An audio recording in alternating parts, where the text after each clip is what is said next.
Hello everyone, welcome to the Northland Artists Conversation. My name is Mark Kelly. I am your host, your guide. And I'm not going to say any more than that because normally I do. Hey, thanks very much for joining us. Really appreciate you guys being here. Really appreciate you, whether or not you're listening or watching, whether it's your first time or you've been here for a while. Thanks for checking us out, man. It's very cool. I'm going to flick over to my camera. It's actually going to be quite a quick introduction today, mainly because this podcasting was actually really interesting. We went over a few different places and a few different spaces, and mentioned a couple of things that are awesome. Producer Andrew might know what I'm talking about. Anyway, I'm going to shut up. Let's enjoy this. Let's sit down and have a conversation with Sara King.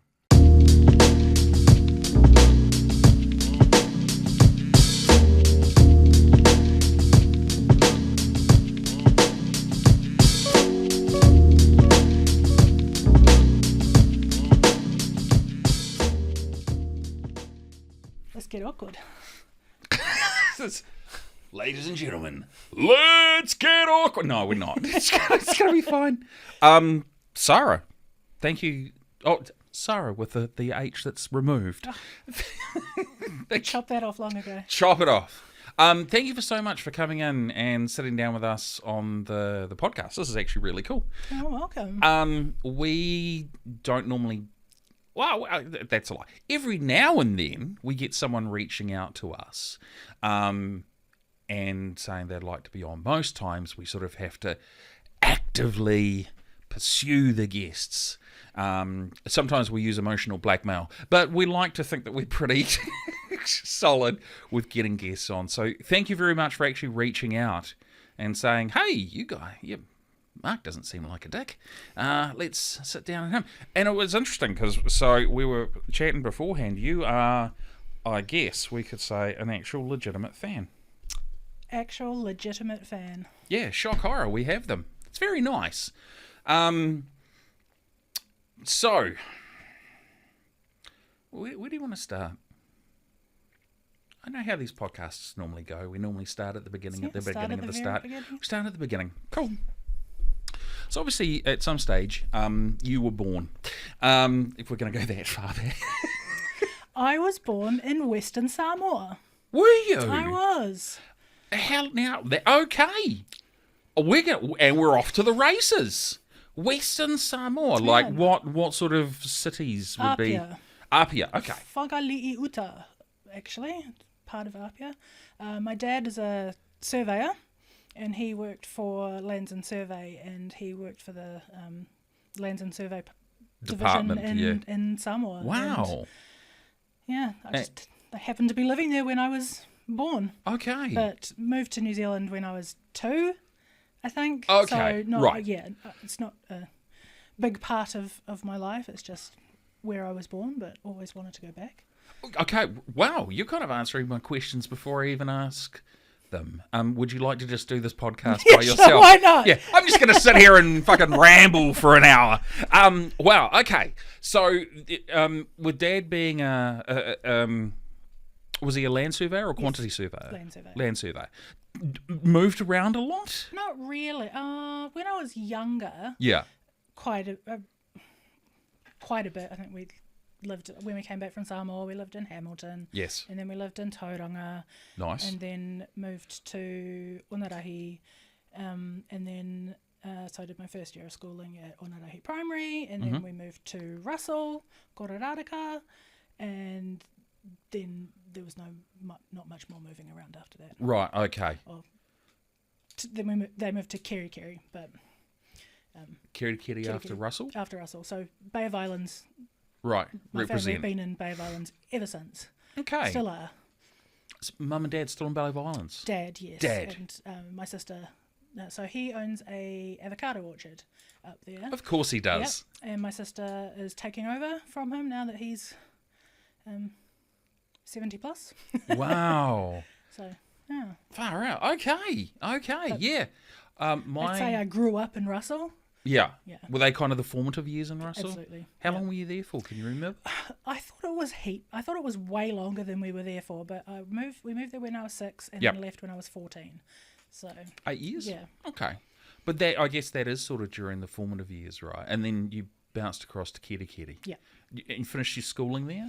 So I went to Bay of Islands College Yeah. from 3rd until 6th form. Okay, right.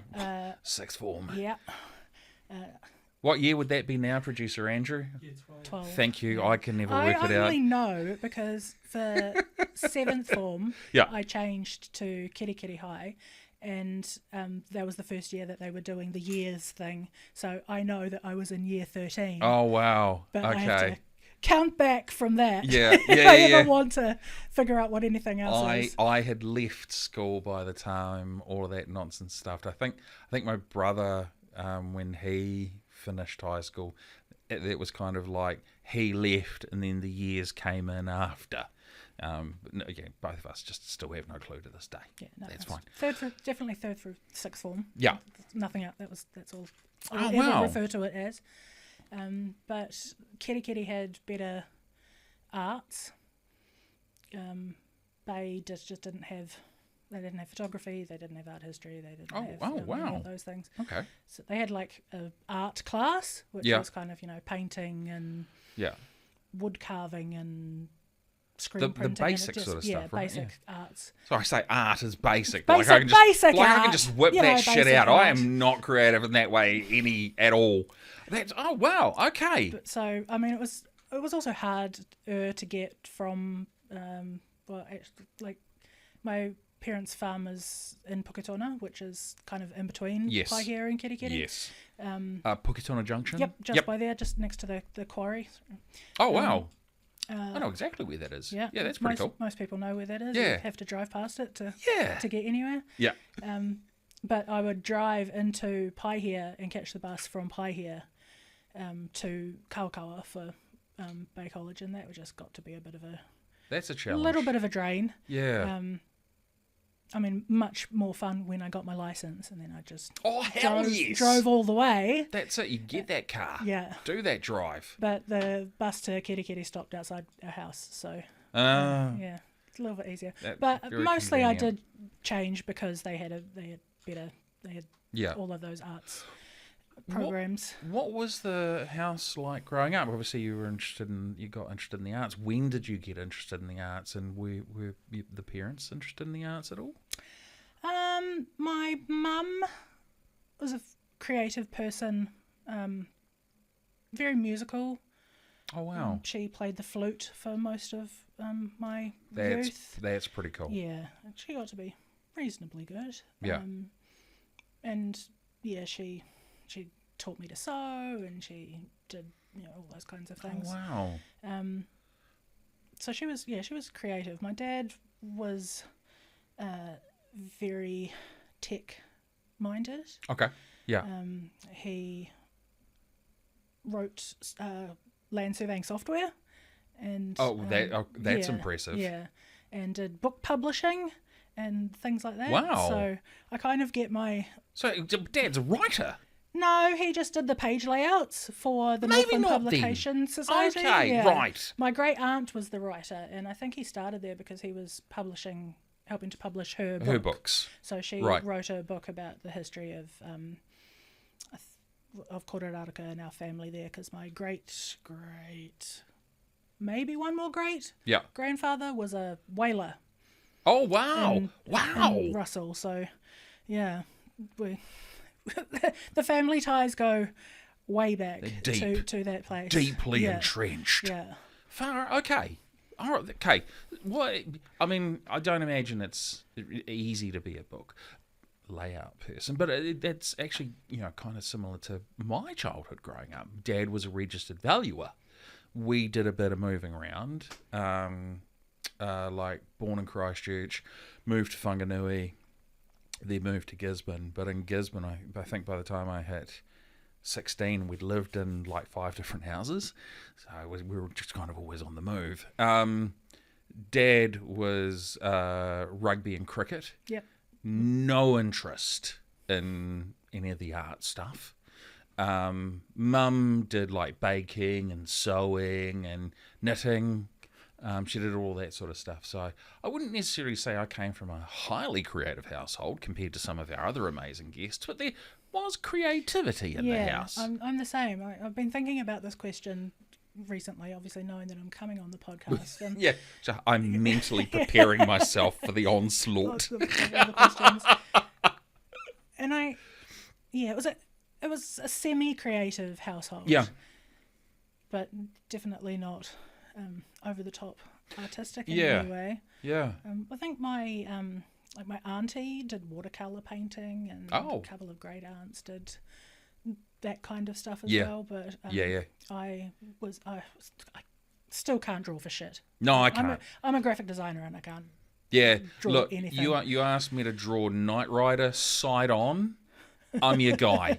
You ask for any other perspective, and I'm screwed. I was just totally knackered. If Satan was to rise from the earth and say, "Mark, draw me a portrait," I'd be saying, "Well, look, we've had a good run.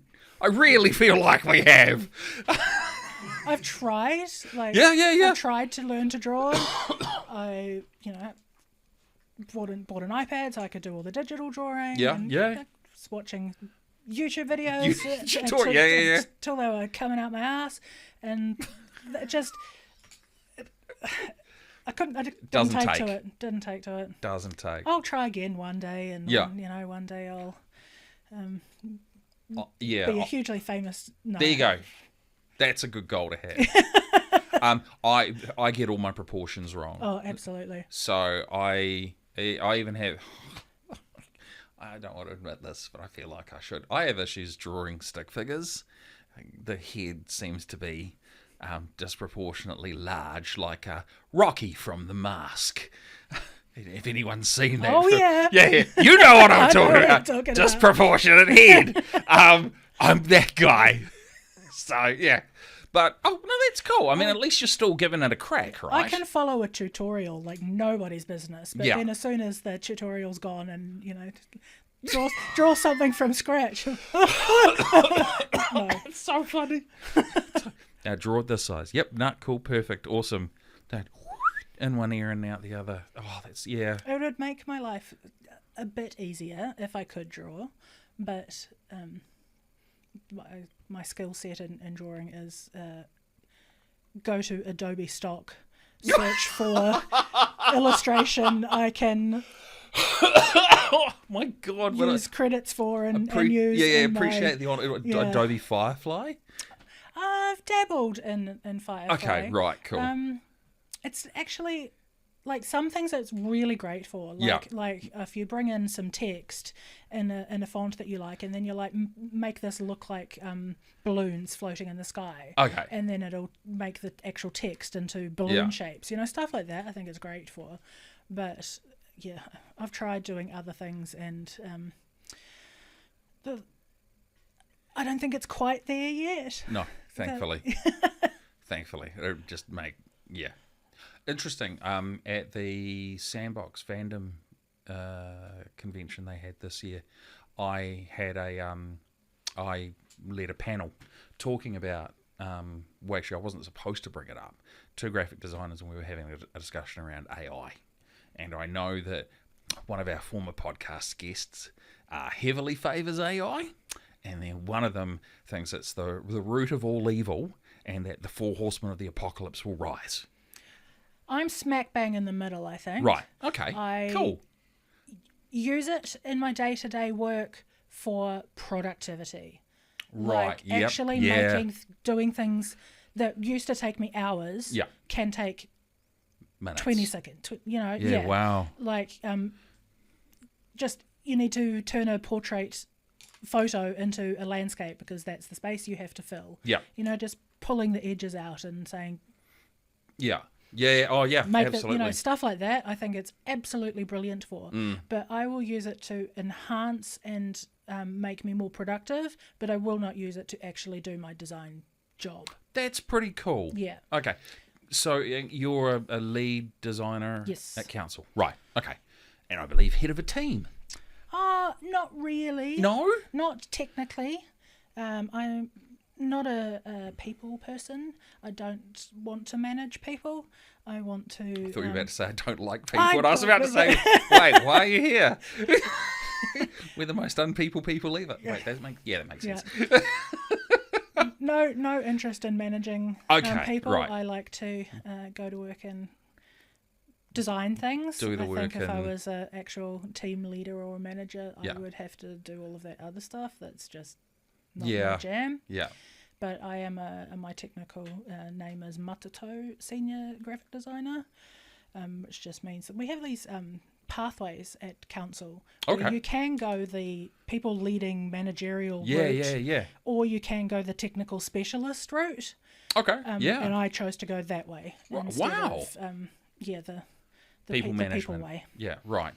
Look, that's fine. Sometimes you just don't want to people with people is the worst. Sometimes it's just a nightmare, and you just want to, you get out of bed and you're like going, no people today, thank you. Do you lock yourself away in your office or your cubicle? Open plan. It's the worst thing that ever happened. Are you? I don't know what it was like for you guys, but whenever I've worked in open plan, if anyone's got headphones on, it means fuck off. And that's me all day, every day. I was just about to ask that question. That's brilliant. All day, every day, any day, ending with a Y and has a vowel in it. Oh, that's cool. Okay. All right. We've obviously massively jumped forward. Let us jump back. Go back in time. What got you into design and stuff like that? Was there a moment where you went, yeah, I don't suck at drawing, or I'm good with a. Do you remember this the graphic design book where you'd have like the different fonts inside it and you could trace the font? The lettering book. Thank you. Yes. God damn. Oh my God, I've forgotten about that. That was my jam in primary school. So good. Oh my God. Absolutely. Yeah. And it had like different borders that you could copy. What? I think that's why I like the bubble letters that you can do in Really? Firefly. Yes. Because of the bubble letters that were in the lettering book. It was the blue cover. Yes. Yeah. Oh, I need to track one of those down. Yeah, that's a collector's item. And that was just so useful back then. If you had one of those, like you were the man at school. Yeah. And I remember one of my mates, Chris, had one, and I always made sure I sat next to him. And I would always have access to the book if I needed it. Because that thing was a lifesaver. I think that is the reason why I can trace like a motherfucker. Yeah. My tracing skills on point. So is that the origin story? I don't think so. But maybe. I actually hadn't thought about that in years. Yeah, no, neither had I until we just started talking. No, I always wanted to be an architect. Really? Yeah. When I was little, I was always drawing floor plans and making houses for my Barbies and all kinds of stuff like that. And it's just always that's what I always wanted to do. And then I'm not 100% sure why I switched to design. Embarrassingly, it might have been Marilyn Manson's autobiography, and not because of the content of the book. No. No, right, okay. I just loved the design of the book. Okay, right. I was about to go the opposite way. I'm so embarrassed by this now because he's such a nightmare. Well, he's cancelled. Oh, yeah. In a lot of ways. Yeah, very much so. Self-imposed. So that's why it's an embarrassing design origin story. Cause, oh, God. But I think that's where it came. In 7th form, I got that book and it was, But I must have wanted to do something design before that, because I switched schools because Kerry had the bursary design, the graphic design class. Kind of turned out they didn't. Dumb. Yeah, and I was the only. It was like a joint design and painting class in the same period. Because those two, the marriage is just you hear it there. The teacher was teaching all of the painters because he was a painter, and then I was the only person doing design, and then him and I did not get along very well. Bit of clashing. And so I failed miserably. Oh wow! Well, I wonder what it was then. There must have come a point in time in either 5th or 6th form. There must have been, but I enjoyed art classes. Yeah. But like I would never have classed myself as an artist. Don't think I was ever any good at it. Yeah. I did like screen printing and wood cutting, wood carving and stuff like that. But not enough that it would have made me become a designer. So that teacher that failed me did say, you'll never get into design school. You'll never be a designer. Right. And potentially that's why I it's applied for design school. I'm guessing he's not a careers advisor as well. No. Apart from sounding like a dick. Yeah. Mr. Forstner. Oh, right. Was his other name Mr. Dickens? No. But we had names like that. Oh, yeah. Well, we all had. I did, at least. Oh, it's so funny. But one of the funny things is, though, that one of my best friends is a teacher, and she went back to Kirikiri High School to teach after she'd graduated from teaching college. And I went up to her place for a party one day, and who was there? No. Mr. Forstner. He says, "Oh, Sara, what are you doing with yourself now?" I said, "I'm a graphic designer." Yeah. And his response was, Oh. Yeah. But yeah, so I went to uni for graphic design. Yeah. Did Where'd you go? Unitec in Mount Albert, Point Chev. Yeah. I did a Bachelor of Design, majoring in visual communications and media design. That's very fancy. Very fancy. Yeah. Don't think I learnt much, really. Right, you did fuck all with it. No. I was saying to Blue the other day, the only thing I really remember learning that I use to this day is how to use a scalpel and cutting things out with a scalpel, because they taught us how to do it safely. It's literally the only thing I remember doing. Cutting things out with a scalpel? Yeah. Are you like a part-time organ harvester? Yeah. Well, council doesn't pay a lot. Oh, call flute signs. Yeah. Hi, if you ever find yourself in a bath full of ice, blame this lady. Other than wanting to be an architect, I did actually want to be a medical examiner, like, in the morgue and everything. Wow. But then I learned that you actually have to go to med school. Yeah. And, No. I was okay at science, but it wasn't. Yeah. Didn't really. Wasn't my. Yeah. Wasn't the jam. No. No. Okay. So when you graduated Unitec, just a regular or with honours or anything like that? C's get degrees, mate. Yes. So I've heard. And then what did you do with yourself after that? So, in a little bit of nepotism-y way, family friend's new wife had a design company up in Paihia, and my dad said, "Hey, they've got a junior designer job going. Maybe you should apply for it." And oh wow! I did, and the family friend, so I got hired. No, I don't know. I don't think that was actually what it was. It was called Design Co. up in Paihia. Yeah. So I moved back home for a while. And worked there. Yeah. Mum and Dad's is always cheap. Yes. Yeah. Yes. And it was fine. Yeah. Tried to move out here and there, but yeah, Mum and Dad's is cheap. But I think I was there for a couple of years. Yeah. I think. But I was a junior designer being hired out at a senior designer rate, because by the end of that couple of years I was the only designer. Oh wow. And I felt very hard done by. Overworked, because underpaid, of that. Yes, and very much so. Yeah. So moved down here. Yep. To Whangarei. Whangarei. So all my friends were down here, and yeah. Yeah. Aside from the challenges that you had with the job in Paihia, what actually brought you down to Whangarei? A boy. Really? Was it really a boy? Well, partly. Okay. I mean, this is where he lived. He wasn't the reason, but What are we talking, like 60% of the reason? Or are we talking like 80 to 90% of the reason? Maybe 20. Okay, well, right on. I needed to get out of Paihia. Like I said, my friends all lived down here. Yeah.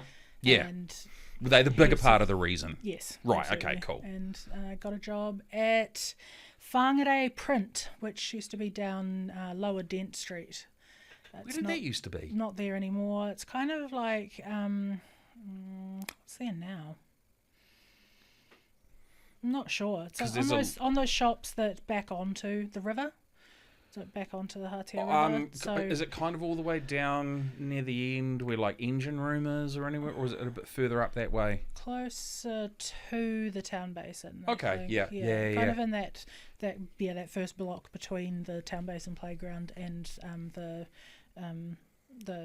I was like kind of directly behind Rayburn House. Yeah, I think there used to be like a pawn shop. That's PAWN. Yes. Just to clear that up, everyone. Not House of Fun. Yeah. In the Strand. Not ever been in there. Okay, so it's kind of in that area, right? Yeah. Shut up, producer Andrew. Sit there and squeak on that chair quietly. Okay, so it was. I'm just trying to work out. So you were up there. And then you came down, and 20% was for a boy, and 80% was for your friends. I know the dudes version was it bros before hoes? What is it? Is it chicks before dicks? I can't remember. I mean, it could be, but my friends were girls and guys. So oh right, okay, well yeah, it doesn't balance that out. Yeah. Okay, so how long were you at the printing place? Oh, less than a year. Really? Didn't like it? It was all business cards and letterheads and that kind of stuff. Sexy. Yeah. Exciting stuff. Totally not my scene. Yeah. And I've always been quite civic-minded. The friends that I came down for were my scouting friends. So I was in Scouts for many, many years. Yeah, nice. All parts of scouting from when I was... Cares, Cubs, Scouts... Venturers, Rovers. So these were Rovers, which are the 18 to 26-year-olds. Yeah. I was the Camo Scouts chairperson. Were you? For about 3 years. Oh. Yeah, I got us through the COVID times.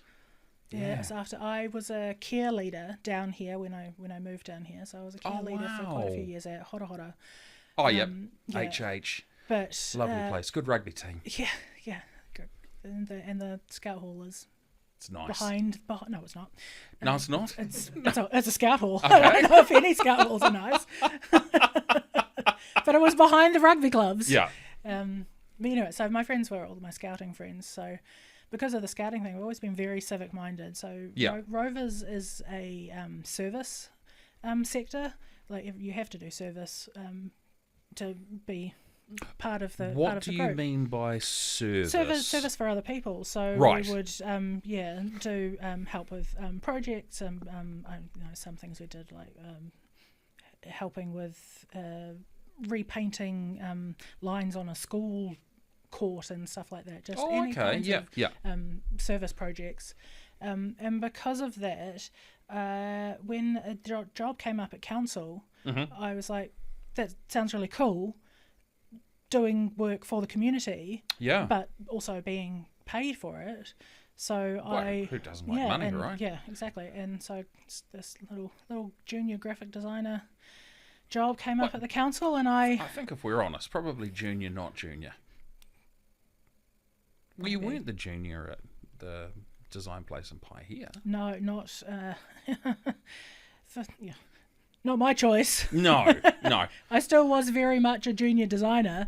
Didn't have the years under my belt to be considered. I learnt a lot in that time. Steep learning curve? Very steep learning curve. Yeah. That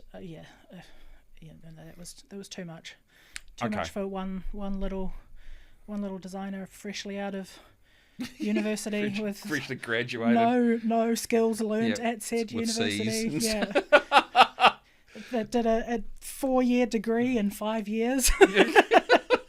So when you went to council, is that where you sort of started finding your niche and your voice and stuff like that? Absolutely. Yeah. Wow. It's doesn't sound like a really fun job, but it can be. Yeah. And it was such a broad range of things that you get to do. Like, I work on everything from the elections campaign to I was a big part of doing all of the fritter stuff before it got taken out of council when the stadium split off to be their own entity. The Seminoff. Yeah. Yeah, that's right. So I was a big part of the fritter. Oh, you were part of the original like design and concepts? Not the very first year, Yeah. but every year after that until they split off, I Wow. was, and then in La Summer Festival and Christmas Festival and all Yeah. of those Puanga Matariki Festival. So all of the events stuff Yeah. is really fun, but I also really love the problem solving aspect Yeah. of working at a council and trying to find the best way to get the information across. Yeah. It's just the way my brain works. I'm Yeah. a very creative person, but I'm also a very logic-driven, Right. problem-solving person. Analytical? Yeah. So I have Take that, after your dad? very much so. Right, Yeah. okay. Very much so. Yeah. And yeah, I just love that part of it. Okay, so you're in council and you're doing all of this stuff, and I guess essentially you're living the dream because you're doing what you've had an interest in doing and what you had studied for as well. You know, we've had guests on here where they've, been like, art, lawyer. And that's what they'll do for like 30 years. And then they go, art again. And, and that's fine. Very few will be like natural progression of art, take art to the next level, which is study, and then it kind of becoming their what's your livelihood. Now, where did the other side of you come from? My alter ego. Let's talk about the alter ego. alter ego. What is the alter ego's name? I also go by Dahlia Deco. Okay, and Dahlia Deco. Likes to get her tits out on stage. I'm a burlesque performer. There we go. And now, are you the head? Are you the lead? Is it Oh, your... no. No? Our, You just represent... You're here I'm representing... here representing my group, the Northern Dolls, Yes. who have been around since, I think, 2011, maybe. Wow. 2011, 2012. I joined in 2012. Okay. 2000... It's 13 years. 13 years. Far out. Yeah. Almost as long as I've been at council. I'm just about to ask that question. So you went... Yeah. Well, it's the diametrically opposed, right? Absolutely. Conservative and titties. Yeah. Okay, cool. Yeah. I did. I'm just gonna sum shit up in the most basic way possible. So Okay, so what had you had an interest in burlesque? not at all. Where did that come from? Not at all. I went to it's like a vintage festival in Auckland called the Very Vintage Day Out. And Like it used pin to- up? Yeah. Okay, right, yeah. Had lots of stalls and little hair tutorials and Oh and wow, things like that. vintage cars. Yeah, and- I think so. Yeah, it was at Ellerslie, I Yeah. believe, the year I went. It's not around anymore. They don't do it anymore. Yeah, which is dumb. Yeah, but I went along and there was a pin-up competition. Yeah. And me and my friend Lucy were sitting in the crowd watching, and part of the pin-up competition was a talent portion. Right. As, happens in these... Sure, yeah. Yeah. And a girl did a burlesque routine as her Really? talent in the middle of the day Wow. on the stage at Ellerslie Park. Far out. And I was like, that's so cool. Yeah. I mean, I obviously knew who, like, Dee Devontes Yeah. was. Yeah. Partly because we'd watched the porn that she was in, but, Well, and the Marilyn Manson connection. You too. read the book. Yeah. Yeah. But, yeah, I just thought it was so cool, and I came home and I knew that there had been a show recently in Whangarei, or Yeah. two, I think, so I was like, oh, I wonder if I can do a class. I wonder if there's just a class Yeah, that I can do. yeah. So just, gave it a Google, and lo and behold, Miss Cherry Devine, one of the founding members of the Northern Dolls, was having I think it was like a week later, the 6-week class was starting. Yeah. And it was so coincidental that I was like Googling on this day. Wow, yeah. And so I was like, yeah, I'll give that a go. Rocked up to the class and kind of never left. That's so cool, though. And that's obviously, because it's not, okay, so I think we should dispel a few of the myths about burlesque. So, number one, it's not a strip show. No, and you know what the difference is? Go on. The difference between burlesque and stripping? Yes. Is... Clothes? Well, partly, but burlesque performers spend $400 to $500 on their outfits and get paid $40, and strippers spend $40 and get paid $400. Yeah. Okay. Because there's also as you were sort of talking about the performers, I was trying to remember the other one, Betty Page. Yep. I believe she was she was the notorious Betty Page, if I remember rightly. Yeah. Did a Betty Page act. Betty Page themed act once. Yeah. That's so cool. And burlesque is obviously it's not just about getting your tits out. It's not just about that. There's also the dance and the choreography and the story behind it, right? Yes. Yeah. For me, I perform what's called neo-burlesque. So there's classic burlesque, which is the kind of, feather fans and the boas. Right, and that kind of stuff. Yeah. I do neo-burlesque, which is more kind of burlesque meets theatre, meets comedy. Yeah. So I tend to do kind of, burlesque with a side of comedy. Okay. To a degree. I don't think I'm super funny, but that's the burlesque I prefer. Fucking if people laugh, who cares? Yeah.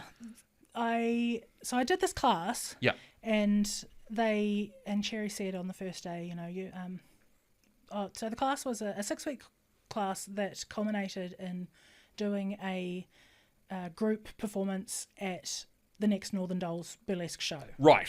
So cool. They did these big theatrical kind of big shows, and I was like, oh yeah, that sounds like a bit of fun. And on the first day, Cherry said you'll probably get what the end of the act is. You'll get your tits out and do your tassel twirling, and so you obviously don't have to. And I think everyone in the class was like, oh no, I won't. That won't be me. I won't be doing that. Yeah.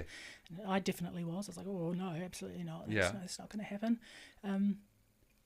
But no, it absolutely happened. You get to the end of the 6 weeks and you're just like, yeah. Get those tassels on, baby. I'm going to swing them in circles, like I tried to do, and failed miserably. To be fair, I think it was the wrong tape. Actually, I think it was two things. I think it was the wrong tape, and I have hairy nipples, so the tape wasn't adhering properly.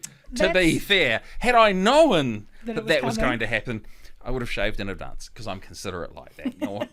I'm always there for my guests. That's wild. Yeah, that's so cool. But is it okay? So, explain to me the character and who Dahlia Deco is, because obviously you've got Sara King, right? And there's your 9 to 5. And, as you said, creative and analytical at the same time. Right. So who is Dahlia Deco? Because with every character, when you slip them on, there at times can be like a real transformation. And there absolutely is. I am not me when I'm on stage. Okay. Dahlia, it is a switch flip. Yeah. But so the name comes from... Black Dahlia murder? Absolutely. Yes. My obsession with true crime. So, wicked. Yeah, Black Dahlia. And so I obviously have a bit of a vintage aesthetic. And yes. I have that's in my day-to-day as well. Right. Art Deco from Hawke's Bay? Would that be the other part? Deco, Yeah. in general, Okay. Art Deco, yes. Not specifically Hawke's Bay, although I do love the deco in Hawke's Bay. I used to host one of the tours. Loved there. It's right at drama school. Amazing place. Loved it. Sorry, I think if I could live anywhere else in New Zealand, it would be Napier. Yeah? Yeah. Yeah, they've got... Yeah, absolutely loved it. Yeah. But so my aesthetic is very 40s. Yeah. So that's where the Black Dahlia comes in, because she was murdered in the 40s, and then my Unalived, I think you have to say. No, nowadays, no, or the YouTube Absolutely algorithm not. just kills refuse. I'm sorry. This podcast is going to tank. It's all right, we get monetized. Fuck all. Yeah. By fuck all, I mean nothing. But my other decade love is the 20s. So Oh, wow. So I chose a name from the 40s and from the 20s. So that's That where is Dahlia outstanding. Deco comes in. She is always does vintage aesthetic acts. She doesn't really have a backstory or a character. She's just okay. not really. Other than that, she's just a more confident version of me. I'm reasonably confident, but It's interesting. So, allow me to just deviate for just a moment, and I promise I'll get there. My son is a huge fan of wrestling, and we've been fortunate enough to be sort of welcomed into the New Zealand wrestling community, so that's cool. So we get to see the wrestlers outside of their characters, then when they go into their characters, and then when they come out of their characters. Now, some wrestlers have a full personality switch. It's like they're just massively bipolar. Some of them, it's just their personality cranked up to 11, like Spinal Tap. Which one do you think you are? Like split personality, or the more 11? Of that cranked up. Right. Yeah. Okay. Yeah. Wow. And you're obviously, are you that personality type for the period of time that is like, is there something specific, like a specific piece of clothing goes on, or a certain moment happens, and then that's all, like when you step into the theatre? It's the stepping on the stage. Right. Yeah, so it's really that stepping last minute. Yep. Wow. Yep. Wow. That's amazing. Yeah, okay. As I got older, because I used to do a lot of drama and stuff like that, and then I was the lead singer of a death metal band. I sounded like Cookie Monster. I didn't enjoy being on stage, so I had to create two personas, and those personas kicked in once I picked up the microphone and I was raring to go. So yeah, I totally get that. So, similar. Far out. Now, how many times does Northern Dolls put shows? Northern or Northland? Northern Dolls. Yeah. How many times does shows... and is it like a lot of work to put a show on? Like, what's involved? It is for our producer, Cherry. She works her butt off to get shows out there. Yeah. We don't do them as often anymore, partly because Cherry moved down to Auckland. But we used to perform. We used to perform at the Butter Factory, Right. and it was like every couple of months. Like it was wow, all the that's time. Yeah, that's regular as. really regular. Yeah, nice. Anywhere between every 2 and 4 months. Wow. But as the years have gone on, we've done less but bigger shows. Okay, right. So you've scaled back the quantity but increased the quality. Yeah, absolutely. Right. No, Yeah. was that kind of a conscious decision, or No. was it driven by economics or logistics and people? Yeah, I think we all maybe got a little bit of burnout to a degree. Yeah. Towards the end, like then we had a few years break where we didn't perform at all. At all. Wow. We all kind of suddenly all got lives Yes. at the same time. Yeah, yeah. And just about I think 3 years ago we got back into it. Fired back up. Yeah, nice. So now our home is 116 generally. Wicked, We yeah. at 116. Nice venue. Yeah. Very Fantastic venue. Yeah. And how are the shows? Are they sort of a once a year or twice a year thing, or I just think like we'd like an to ad do hoc? it. Yeah, it's ad hoc, and we'd Yeah. like it to be twice a year, but yeah, it's just kind of when we can. Wow. Really, for us. Yeah. But we back in the Butter Factory days, it was a brand new act every single time. Oh my God. Every single time it was a brand new Like act. new choreography, new costumes, and Yeah. all that sort of stuff. Yeah, okay. Everything. And now it's a little bit more refining Yeah. our acts, and so you can do them multiple times. And I don't know how to say this diplomatically. then say it undiplomatically. All right. So as you get older, is there a new... Shut up, producer Andrew. I said I didn't know how to say it. Took you like 2 seconds. No, I didn't. I got given permission. Quiet in the cheap seats. Keep sticking to your squeaky chair. But it's true, right? When I finished up doing the medal thing, I was maybe 38, 39 years old, or 38, and I couldn't see myself being on stage being like angry at a breakup with an ex, which was a song I'd been singing for 7 years. And you just kind of go through the motions a little bit. And everyone's like, oh, I love that song. I was like, I fucking hate that song. Oh, I've been doing it for so long. But as you get older, we all have to admit the body changes. Sometimes the old knee ain't what it used to be. Do you have like a new generation of burlesque dancers and talent coming through, or is it sort of becoming a bit more challenging to find?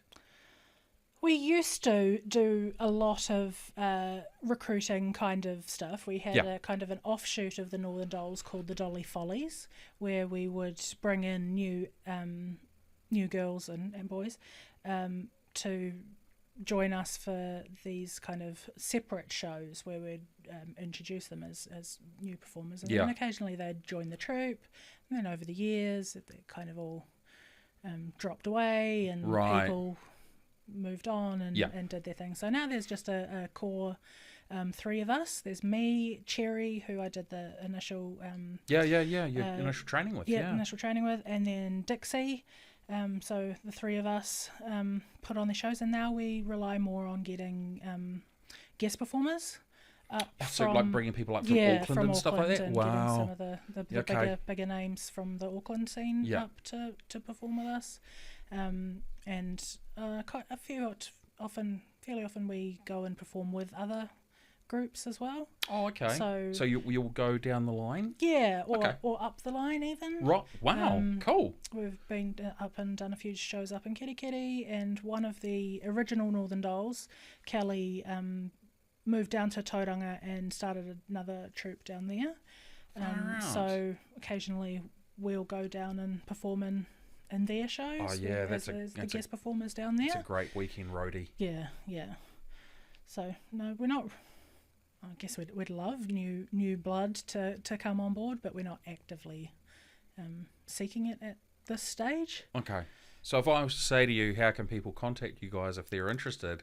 They would go to Northern Dolls Burlesque on Facebook or Instagram. Hooray! There you go. I always thought burlesque was an interesting proposition because it's so, as you know, recently producer Andrew and I, don't get your hopes up, that's not your new nickname. No, it's not. We partook in the 48-hour film festival. Yes, I saw. Oh, thank you. And I've always been a big fan of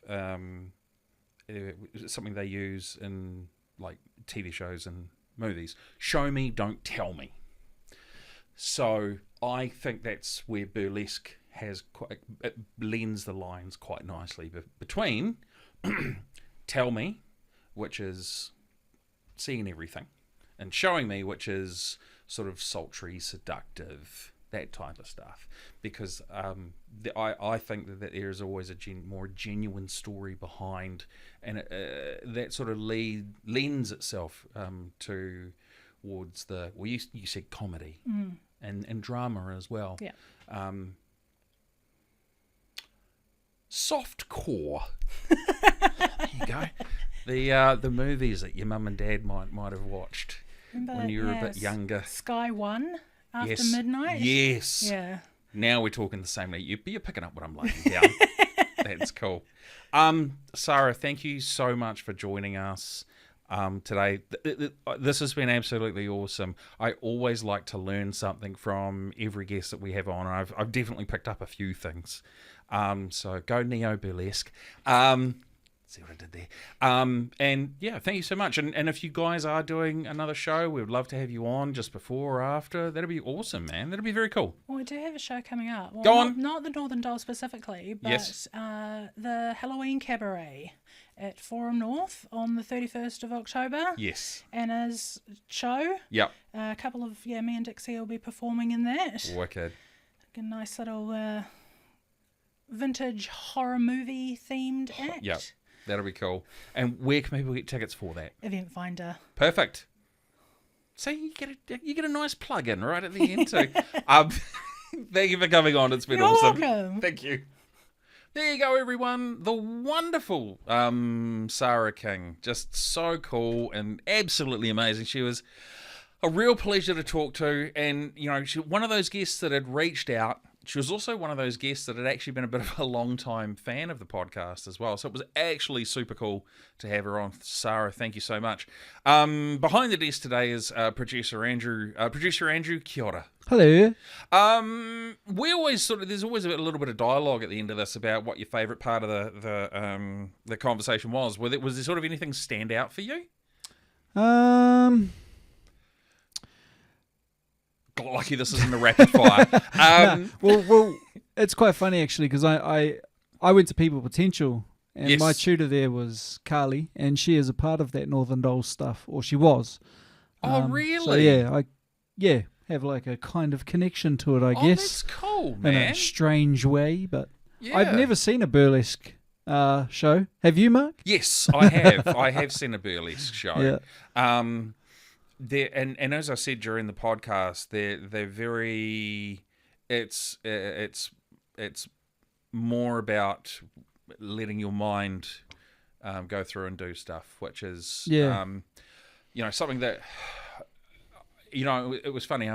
Once the podcast was finished, we will always walk the guests to the car and thank them for their time, because it is important. Yeah. As I was walking back, I was sort of thinking, you know who used to do this? Horror. And horror used to do it really well. What do you mean?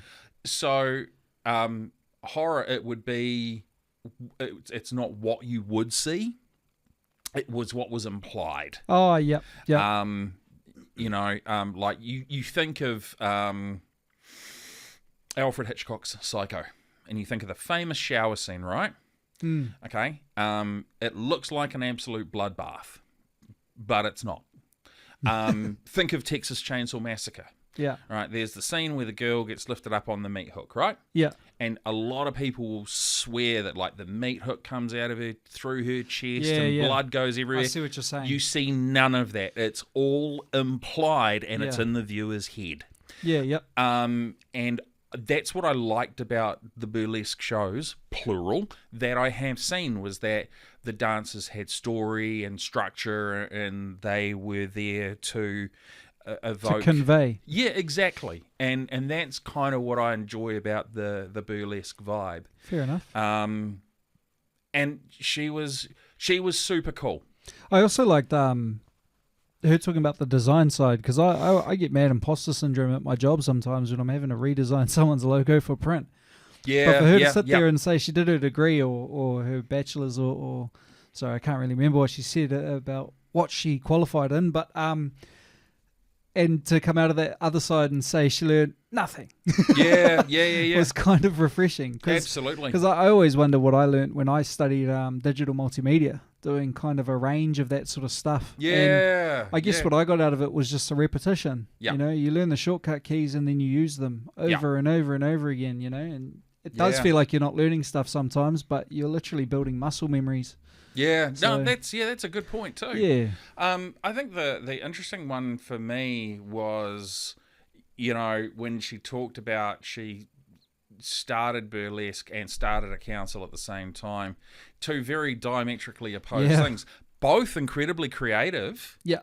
But creative in a very different sense, and it's cool because not often do you get people that are able to turn their creativity into a job that they love and they're passionate about, but then are also have an additional creative expression outside of work that they're just as passionate about as well. That is cool, and you got to have that, I reckon. Yeah, yep, and you know that's just amazing. You know, because like an important part of being human is expressing yourself. Yeah, and you can't oftentimes do that at work. So no. To have that outlet. Well, and most people can't, right? No, exactly. Most people, we have a 9-to-5 job, we do that, and then after that we might go to the gym or do golf, or we might, sculpt or paint or, do things with flowers. It's just, it's really that stuff sort of outside of work. But I do too much. Yeah.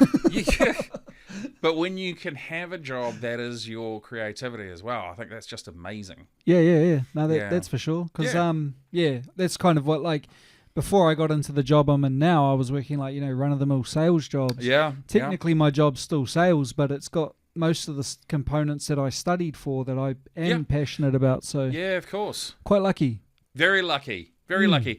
Well, I'm going to flick to my wide now and just check in with everyone, make sure, how you doing? You doing okay?